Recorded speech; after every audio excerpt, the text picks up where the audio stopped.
Olá, hoje vou fazer um desafio que eu não posso acender a fogueira. Já comecei a ir buscar algumas madeiras para fazer a primeira cama. Supostamente não devo passar dos 3 dias, eu não sou lá muito boa nestes desafios. Finalmente consegui juntar aquelas madeiras todas e já fiz a primeira cama. Agora fui-me esconder na árvore porque no primeiro dia spawnam lobos e eu não queria perder vida.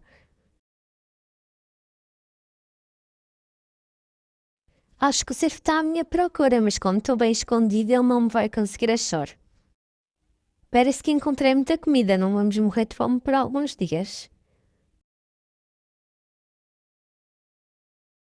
Já fui nos esconder para a próxima noite, mas acho que eu não estava preparada para algo.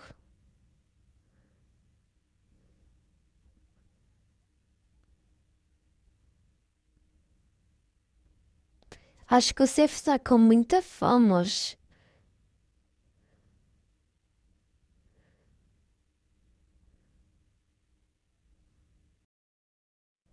Eu não estava nada preparada para cair. Vamos ver se eu sobrevivo a esta loucura que o nosso amigo serve. Ele já estava muito ansioso para brincar apanhada, não é? Se ele me atacar só uma vez, já era.